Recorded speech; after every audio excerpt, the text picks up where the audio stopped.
Hey everybody, it's Brad, aka Shambazzle Games, back with more weekly Dungeons & Dragons news. We got a jam-packed cast for you this week because, well, I was off last week. Plus, it's February 15th, February 15th. I'm tongue-tied because I'm so in love. This Valentine's Day Saturday. This Valentine's Day Saturday. Woo! It's all downhill from here. All right, we got a little bit of a new format for the news moving forward. I decided that I'm going to keep the front end really tight and short and get straight into the Dungeons & Dragons news as quickly as possible. So we got some really quick community updates. First of all, I've made my selection for the DMsGuild module that I'm going to be running in the first test group of live community games that I'm running for Dungeons & Dragons 5th edition through my Twitter community at Shambazzle Games. So if you're interested in playing D&D with me, follow me at Shambazzle Games on Twitter, and I'll put out the announcement when we're looking for cast members. The module that I selected is a great trilogy, actually, created by a gent named Jeff Stevens, who's quite an accomplished DMsGuild publisher. I'm actually making my way through the first of 3 segments in the module, and we're going to use that first module to test the all the tech and the streaming through Roll20 and get some people involved and see what it's going to take for us to eventually stream these community games. So the trilogy is called The Scourge of the Nightingale, and the first adventure is called A Song of Love, so I'm looking forward to sharing that with you. Look it up on DMsGuild. It's a great little story, and you can hopefully see our community play through it as well and decide if you want to bring it into your own table moving forward. In other community updates, episode 2 of the Charisma Check podcast is going live on Wednesday, so that'll be up and available for you at dndnews.libsyn.com. You can check out the link in the header underneath right there. It's really a labor of love. This is a story that features 5 theater friends. We all got together, renewed our love of Dungeons & Dragons 2.5 years ago, and we've been recording the sessions ever since. It started as a Twitch stream. The tech was a little bit much for me to keep up with, but I promised myself and my players that eventually I would edit it all down into a podcast. I'm finished the first 4 episodes, and we're releasing those bi-weekly. We launched 2 weeks ago with A Hero's Welcome, which was episode 1, so be sure to check that out, and episode 2 drops this Wednesday, so I'll look forward to sharing that with you then. And on that note, I want to thank the community for being so supportive, for having such great things to say about the podcast. It seems like people are enjoying it, and I've re-edited it from previous iterations based on community feedback, so hopefully it's become something that we can all love and be proud of. So after this week, now that I'm back from my brief hiatus last week, we're back to a normal cadence of content. I'm also trying to make this content available across multiple platforms, so I'm going to try this week to see if I can get it out over Facebook, YouTube, Twitter, of course, my mainstay, and TikTok, and we'll see if we can grow from there. So like I said, that's it for community news in this new format. Nice, tight, short, and sweet. We're going to go into Dungeon Master tips, and then we're going to feature one community news item, then we're going straight into DM and player tips, and then straight to the Dungeons & Dragons news. Let's see how it goes. All right, my selection for community news highlight this week is what one rule or mechanic always gets argued at your table. We had a lot of really great feedback from the community, as always, and I've picked a few that were fairly popular amongst our fellow Dungeons & Dragoneers. So number 1 that seems to get argued a lot is attack of opportunity. Now, the rules state this is fairly simple. If you are within melee range of an opponent and you move out of reach of that opponent, then that opponent, provided they have a reaction available to them, can use that reaction to make an attack of opportunity. Now, this is just a single weapon attack with all proficiencies and modifiers present. That represents the distraction that might be caused when you, as a target, disengage from combat without using the disengage option and just break away and try to flee. So it presumes that when you do so, you drop your guard and you try to make your way away from an enemy or creature, and as a result, that creature gets one attack of opportunity on you. It's relatively simple and it seems pretty straightforward. In my experience, where it does get a little bit dicey is if there are questions as to what type of attack that can be,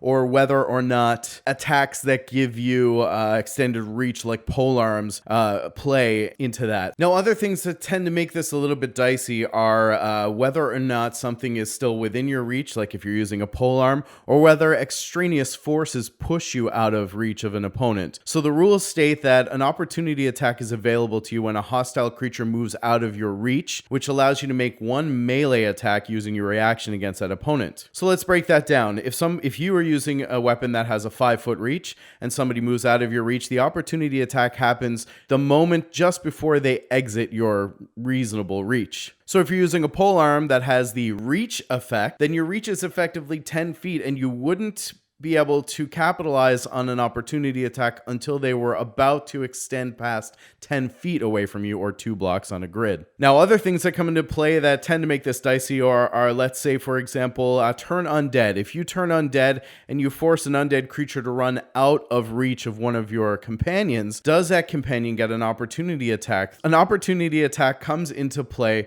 whenever a creature uses either their own action, reaction, or movement to extend out of that reach. If you use something like turn undead and you fear effectively an undead creature out of reach, then that undead creature uses their movement to leave. So the attacking party member or PC would actually be able to make an opportunity attack. It's unwise though, because when you do, you can break the turn undead and it gets a little bit dicey. Now, when things are out of that scope and cause a creature to leave your reach, like let's say they are blown away by a thunder wave or they fall off a cliff, then those things don't use either movement or reaction. They're, let's call them extraneous forces that pull the creature out of reach. So an opportunity attack would not apply in that case. So it does get a little bit dicey, but think about it this way. Basically, if a creature uses its movement, action, or reaction to exit reach, then at the very moment where they exit reach, the opposing attacker has the opportunity to make an attack of opportunity using one melee attack on their reaction. So a couple of things have to be in play. They have to have a melee weapon or a melee attack available. They have to have their reaction available and have not used it thus far in combat. And the force that causes the target to move out of reach cannot be extraneous, let's say, or anything that doesn't use movement, action, or reaction. And that's a recap on opportunity attack. I guess it is a little bit more confusing when you think about it. Other ones that were popular fodder for argument at the table were tracking what players do and say or do not do and say. To this end, I just encourage everyone to take notes at the table. We have the benefit of using a podcast, so we record it week to week, so we actually have an audio log of what was said or not said, and it usually kind of helps us keep track of things. When in doubt, though, just rule in the moment. I mean, it doesn't really serve anyone if you're really kind of splitting hairs on what was said or not said. Make a ruling that you feel is fair and move on with it. Let's not get hung up on it. It's not really fun for anybody. But otherwise, keeping notes and even an audio log, even if you're not recording for a podcast, just having like an iPhone or let's say a smartphone, not sponsored by Apple, in the middle of the table, just recording the session lets you kind of go back over it and remember things, because things do get forgotten in the moment and it's an exciting game, right? Moving on, sneak attack and when and how to add sneak attack tends to be a little bit of a sticking point for a lot of people. Sneak attack, I feel, is kind of a misnomer, honestly. It tends to make people think sneaky, stealth, quiet, surprise, but it really doesn't work that way at all. Sneak attack is more an opportunity to observe a moment of weakness or a moment to attack another character or creature when they are exposed or vulnerable. Realistically, you can get sneak attack damage whenever you have advantage on an attack roll, which could include DM inspiration, it could include being helped or aided by another character, or it could involve coming out of stealth as an assassin. The other time when sneak attack damage applies is if there is a friendly creature within 5 feet of that creature. So if you think about a grid, if there is in the 3x3 block around your 1 block where the creature lives, if there is another ally also jockeying in melee combat with that target, then you would always get sneak attack damage. Furthermore, sneak attack damage applies once per turn, but it doesn't stipulate that it has to be per your turn. And this has been clarified by Jeremy Crawford in the Sage Advice column, as well as a number of tweets replying to exactly this question. So what that means is, as a rogue during your turn, sneak attack damage can apply on an attack that you make given the general rules. But additionally, if you as a rogue get another attack on someone else's turn, for example, an opportunity attack, which happens on the imposing creature's turn, you would also earn sneak attack damage. Another one that came up pretty frequently was Uncanny Dodge. Rogues seem to be heavily contested in this area of things. So Uncanny Dodge, first of all, expends your reaction. You must be able to see the attacker in order to use it. It only works on one attack that's being made on the rogue. And it does work against all types of attacks, including spell attacks except where the damage requires a saving throw. So what that means is something like Firebolt or Mage Blade or Green Flame Blade. Those you could use your Uncanny Dodge on to reduce the damage by half. However, something like a Fireball or any other kind of area effect that requires a saving throw to determine how damage is calculated would not be subject to Uncanny Dodge if it was available. So that's really the simple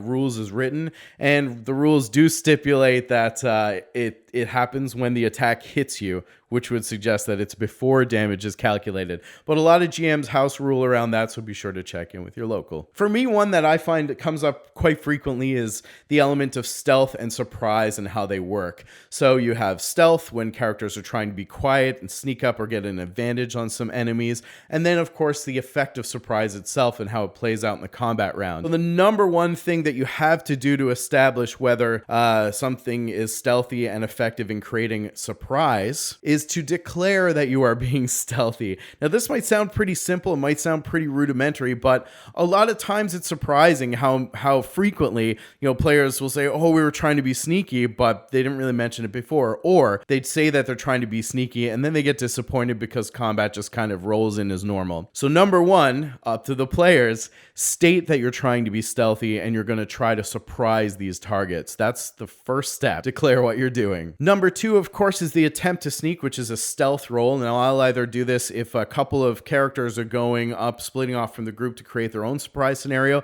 then each of them would roll a stealth check.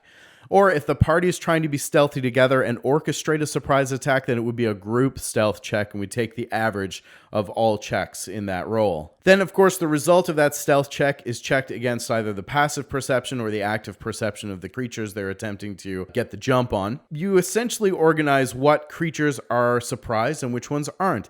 It is possible in a group of more than one creature that some of them might be surprised and some of them might not. Don't think of it as a surprise round. Surprise is more of like an effect or a condition. So once you've determined that the players are stealthy and whether they were successful or not against how many of the creatures were surprised or not, then you go into the first round of combat. Think about this act of surprise applying a surprised state to creatures who fail on their checks. Just like any other combat round, you go right to the top of combat initiative and work your way down from there. Any creature who is surprised, or let's say is holding the surprised state, does not get to make an action or use their movement. Furthermore, they can't use a bonus action as part of the action economy, and they cannot use a reaction until after their first turn. So wherever the players come in who are doing the surprising, they get to go through their turns normally until you either hit a creature or enemy that was not surprised, or one of the surprised creatures gets to use their reaction after their turn has gone by. Declare surprise. Determine who's surprised and who is not, and then roll through initiative as normal. Creatures who are surprised do not get an action, bonus action, or movement. Creatures who are surprised can only use their reaction after their turn has gone by. All right, that's it for community news. Let's get into DM tips and player tips.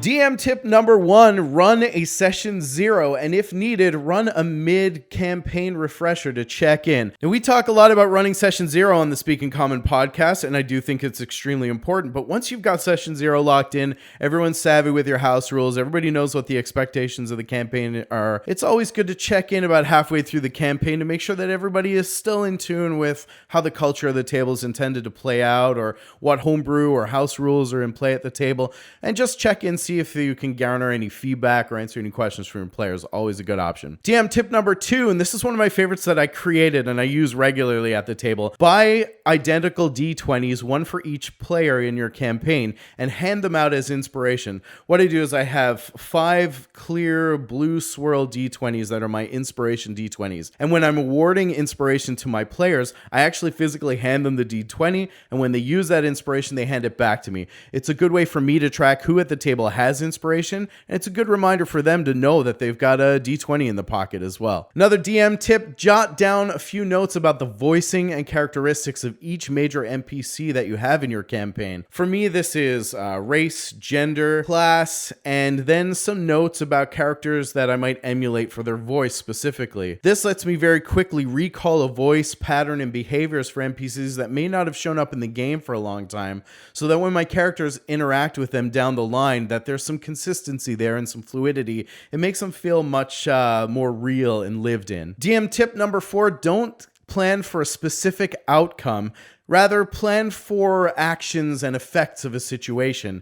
Otherwise, you risk railroading your players and trying to press them into what you think would or should happen. If you have a better sense of organically how things will react and bob and weave in a campaign setting, then it gives you the flexibility to again create that lived-in, organic, real-world feel about how an environment and the people in it would react to the player's actions. DM tip number 5 this week, one that's near and dear to my heart and tends to be fairly contentious in the community.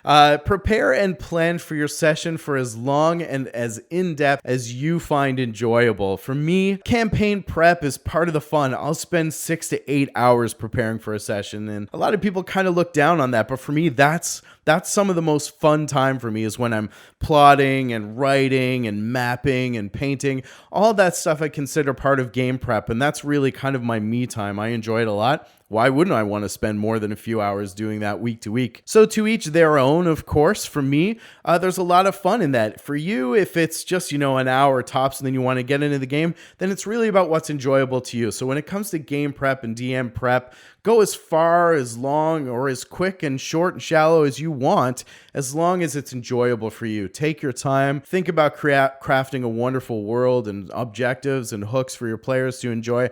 And then when you get to the table, you get to sit back and relax with whatever level of prep is comfortable for you. All right, next we're jumping into a few player tips this week. Player tip number 1. There are many ways to take an enemy out of a fight. Restraining or grappling might not be as cool as landing a killing blow, but it can still take an enemy out of the fight and give your party a fighting chance to survive in other ways. Now, restraining is actually an effect of the grapple feature, but you can grapple, you can throw, you can hold a door closed, you can lift a gate, you can tie a rope around someone. There are a lot of ways where you can be creative and clever in the action economy during combat that might actually take an enemy out of the fight even faster than bringing them down to 0. I remember there was this one time in a campaign I was playing through Lost Mines of Phandelver, and my orc warrior did nothing during the first part of the fight other than hold a door closed, which kept 5 or 6 zombies on the other side from entering the fight, allowing my party enough time to clear up the 1 or 2 creatures that they were fighting at the time. So in doing that, for 3 rounds, I was able to issue successful athletics checks to keep the door closed, and then when they were all ready, stood back and let the wave come in so that we could bottleneck them in the door. It's just clever use of the environment and seeing in other ways how you can help your party rather than just hack and slash. Number 2, player tip. I think this is something we also learned in Lost Mines of Phandelver. Don't use your face to check for traps.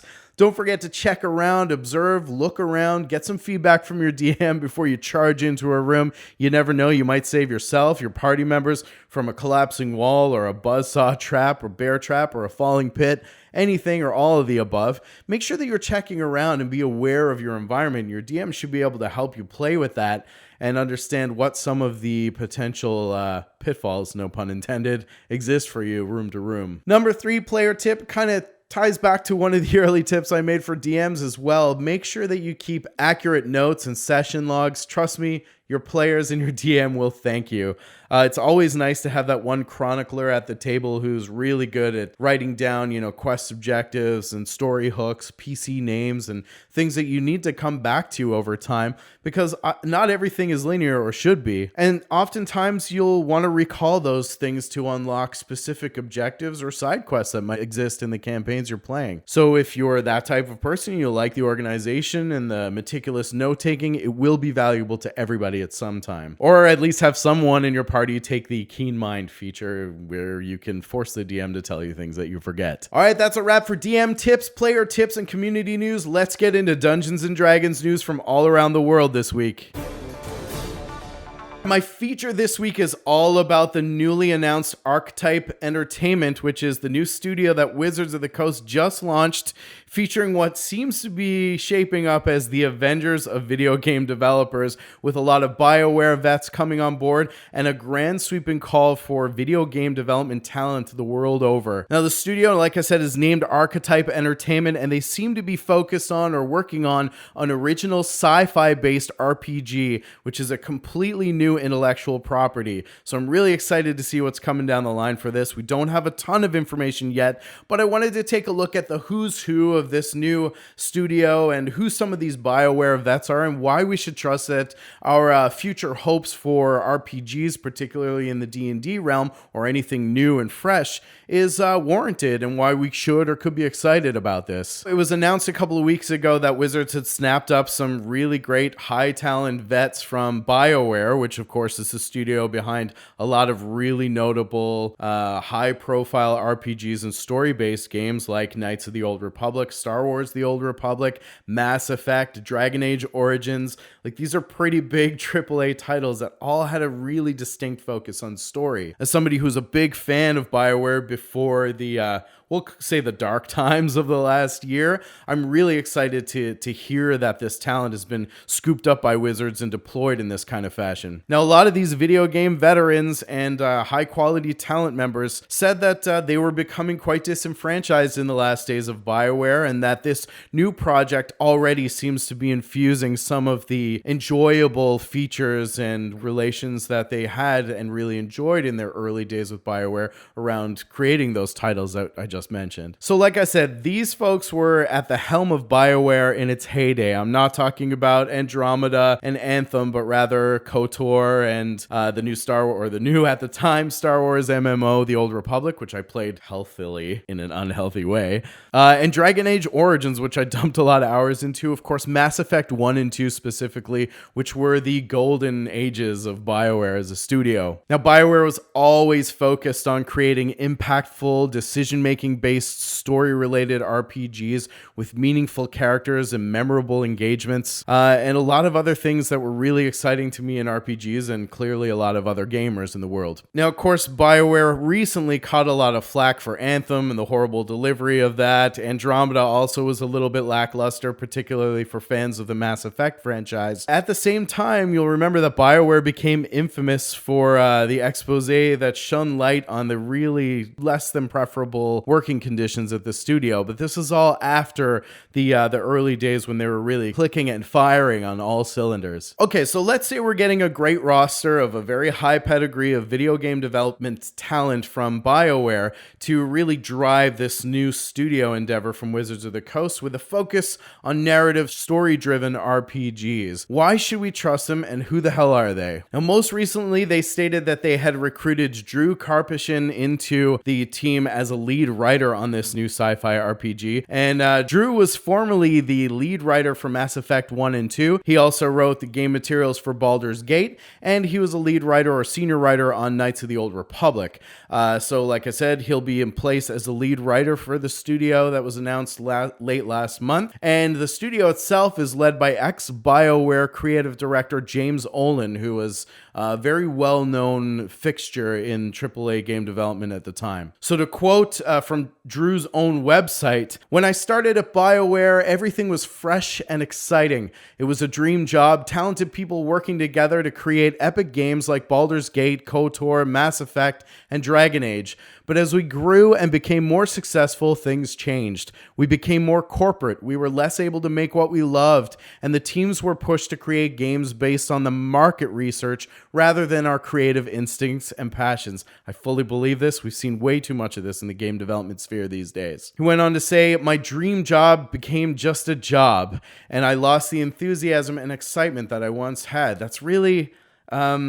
it's great perspective. A lot of people out there, they dream of having a career in the video games industry, and those dreams are reasonably founded. We love games, we love gaming. Who wouldn't want to do this for the rest of their lives? But when you hear things like this, it's really disheartening, and it's saddening that these are the types of things that they had to go through. So we hope that there are brighter roads ahead for Drew and the rest of the team at Archetype Entertainment. Continuing on, Drew said, "But with Archetype, my passion has been rekindled. The feel in the studio reminds me of my early days at Bioware. I can feel the magic in the air, and even though I can't get too deep into the specifics, reasonably so, of what we're working on just yet, unfortunately, We're already gathering plenty of excitement in the industry. I know we have big shoes to fill. With Bioware, I was part of a legacy that will endure forever. We created some of the most beloved RPGs of the past 2 decades, but I truly believe at Archetype we have the talent and the opportunity to do something just as amazing. So some promising words, a really great credo from Drew Karpyshyn. Hopefully we can all get just as excited and they can deliver. It has also been said by various members of this team that Archetype Entertainment will be an autonomous partner to Wizards of the Coast, or an autonomous arm of Wizards of the Coast, and they've really been very careful around the language of saying that we're going to be the developers, we're going to do the developing, and Wizards is going to oversee the brand. And that seems to be the approach they've taken with all of these announcements. So I think that's promising. So moving on to James Ohlen, who was previously the creative director at BioWare. He headed up the Austin studio, particularly around the time when the new massively multiplayer online role-playing game Star Wars The Old Republic was in development. And I was a beta tester for that. I was in a launch guild. I put a lot of heart and soul into that game. And while, yeah, it got a lot of flack for being kind of a WoW clone, let's be honest, in the early 2000s, everything that came out in the MMO space was a WoW clone or some kind of WoW killer. And that's a pretty high bar to meet anyway. I really loved the game, and story-wise, nothing came close. I was able to level from base to max in that game without even blinking because the process of character development and story was so rich. It was entirely voiced. Every single word was VO, and the story was second to none, and each character had its own story. I literally leveled every single class you could play from 1 to 60 and never once felt like I was grinding. So hopefully that's a good omen for what's to come from James Ohlen and the crew. Now, James Ohlen was also the lead designer on Neverwinter Nights, Baldur's Gate, and Mass Effect as well. Baldur's Gate, the first iteration, was one of the earliest isometric action story-driven RPGs that hit the market, certainly in the D&D multiverse. And of course, we're also looking forward to the new iteration of Baldur's Gate 3 coming from Larian Studios. James Ohlen's swan song in this whole mix was the Star Wars MMO The Old Republic, which, like I said, did get a little bit of flack for its time, but most players who you speak to who experience that game will only say good things about the story and the narrative that backed the whole thing. Rounding out the team as far as ex-BioWare vets go is Chad Robertson, who is also the studio director in Austin, and he will be the general manager of the studio. He was formerly with BioWare in that role, which is really more about the controls and administration of how the teams are deploying against these types of projects. Yes, as a disclaimer, he was also the director of live services for Anthem, but it would be unfair to saddle the shade that came with Anthem entirely in Chad Robertson's court. So let's give him a chance on this one. So that's a little bit of a snapshot of the team and the type of pedigree of talent that Wizards is putting together against this and future projects from Archetype Entertainment. So let's talk about some of the projects and milestones that we're expecting from the studio out of the gate. Well, like we said, they're literally building the office right now, and the team still is building. They're still hiring a lot of high-profile development positions in the studio itself. They're working towards a completely original sci-fi RPG intellectual property, and it is going to be a multi-platform role-playing game set in an entirely new science fiction universe. They've also stated that this game is going to put the player at the center of an epic personal narrative with impactful choices that will make a difference in how their game plays out. And this has always been a big hallmark of BioWare, so I think we can take that at face value. It's been said under James Ohlen's leadership that the mantra of the studio reflects things he really felt were missing in BioWare in his last days with the company, including the fact that game studios should empower top developers and challenge them with ambitious products, and that they're shaped by strong, clearly communicative creative vision. And if there's one thing that Wizards is clear on, it's their vision for Dungeons and Dragons, especially in this new renaissance. So beyond that, the details are fairly light, but the CEO of Hasbro did eke that there was a significant announcement and reveal coming on February 21st, specifically speaking to the future of its games and gaming positions around Dungeons and Dragons and Magic the Gathering. And like I said, they're currently hiring for all high-level game development positions, so if that's you or you've got a skill set and you want to work for some of the best talent in AAA video game development and one of the greatest role-playing games in the world, as they say, maybe check them out. It's archetype-entertainment.com. Toss me your resume and good luck to you. To round that up, I wanted to take a quick look at other Wizards of the Coast gaming projects and things that we know are on the horizon. We have Dark Alliance, which was announced at E3 last year. It's kind of a reboot of the Baldur's Gate Dark Alliance franchise, featuring Cady Bree, Bruenor, Drizzt Do'Urden, and his crew. We have the Magic the Gathering Legends MMO that looks pretty promising as well, also announced at E3 last year. We have Baldur's Gate 3 coming from Larian Studios, another very high-profile RPG producer, the makers of Divinity Original Sin 1 and 2. And that was announced at Google Stadia last year. And then, of course, this Untitled Sci-fi RPG. Additionally, Chris Cox, the CEO of Wizards of the Coast, announced that there were at least several new titles planned for the future of Wizards of the Coast in the video game sphere. And don't forget, keep an eye on that date of February 21st, where Hasbro has said they're going to have some pretty significant announcements about the future of their games in both the D&D and Magic the Gathering verticals, which will preempt a significant announcement we're expecting on February 27th about Baldur's Gate 2. So coming towards the end of the month, we're going to get a little bit more detail. We just don't know what it is, but hopefully some more light shining on these exciting projects from Wizards and their new acquisitions around studios and video game development. And all right, another D&D news this week. Critical Role fans should be excited that long after the overwhelming success of the Kickstarter that heralded the Legends of Vox Machina, the animated series, that the team has announced they're going to start rolling out behind-the-scenes videos to help keep the community up to date. Of course, Critical Role are always very in tune and conscious of their fan base, and so they should be. That's how they were made. In an announcement from Marisha, Travis Willingham, and Sam Regal from the Titmouse Studios, they said that they're going to start rolling these out hopefully soon. So the new BTS series coming soon from the team at Critical Role. And on a side note, they also announced that there's a book scheduled in September called The World of Critical Role that apparently is going to showcase a lot of behind the scenes things and procedural things that the team had experienced and enjoyed together on the long road through Vox Machina, Mighty Nine, and just this whole genesis of Critical Role as a concept and phenomenon. So keep an eye out for those critters coming at you. In a somewhat related segue, Matt Mercer's Blood Hunter has been updated. A lot of fans of the class that came from the concept creator of Critical Role. Now, Matt Mercer had originally developed the Blood Hunter way before DMsGuild even existed. It was something that was more like a collection of features that he had created for Vin Diesel in his D&Diesel one-shot, and ultimately released on Dungeon Masters Guild or DMsGuild as a published class with all the accoutrements to cite a favorite Matt Mercer adage. But of course, if you're no stranger to homebrew mechanics, these things have to go through pretty rigorous testing, retesting, and revision, especially when they affect mechanics of the game. So in Matt Mercer's own words, the Blood Hunter today really needed a lot of work and significant balancing to make it a little bit more equal playing with some of the other more core classes and abilities. Specifically with the pending release of the Explorer's Guide to Wildmount, Matt Mercer felt like it was time to really revisit the core abilities and shifting the attributes and the orders to really better meld with the system that he's come to know and love. So specifically, he moved, let's say, for example, the core attribute from Wisdom to Intelligence, because he felt like the magic mechanics for Blood Hunter were a lot more arcane in nature, so that made sense.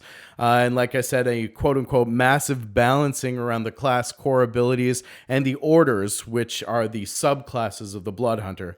So if you're interested in checking out Blood Hunter, it's currently pay what you want on DMsGuild. You can go and grab it. It's also available on D&D Beyond, so go check it out. And if you've already checked it out, let me know. I'd like to know if you've actually ever played the Blood Hunter class and how you feel about it. What are your first impressions? What are some of the challenges that you might see? And especially if you played the previous version in comparison to some of the new revisions that Mercer has made since it went live.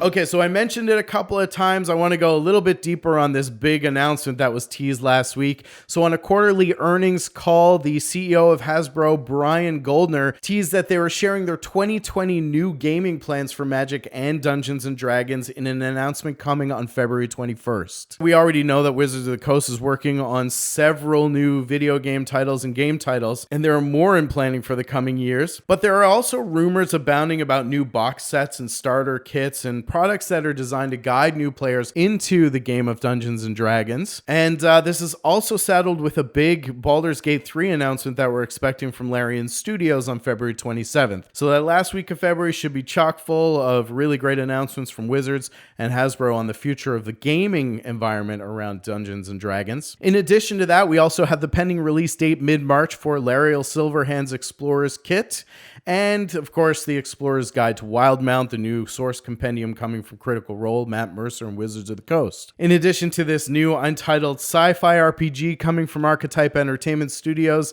and the Bioware vets at the helm, what further news or even more announcements could we be expecting on February 21st? So I'm hopeful that we're going to get a little bit more news on the sci-fi RPG project that Archetype Entertainment's working on. I'd love to hear a little bit more about some of these games and maybe even a new title, although they've been pretty generous so far, so I don't think they want to overstep. We might not hear about new game titles, but I'm hoping that we'll hear updates on some of the existing ones we know about. Otherwise, it's all speculative until February 21st, so let's keep an eye on that date in the calendar, and as soon as I know, then the community will know as well, or vice versa. I'm excited, to say the least. And that essentially is a wrap for Dungeons & Dragons news this Valentine's Day weekend, February. I don't know why I'm talking like this. Saturday, February 15th. Thanks for coming back, Checkmates. Keep an eye out for the episode 2 of the Charisma Check podcast titled Free, coming on Wednesday and every second Wednesday thereafter. All the news and everything that I do coming through Twitter at @ShamBasilGames, so stay tuned and of course follow me there. Have a great weekend. It's good to be back.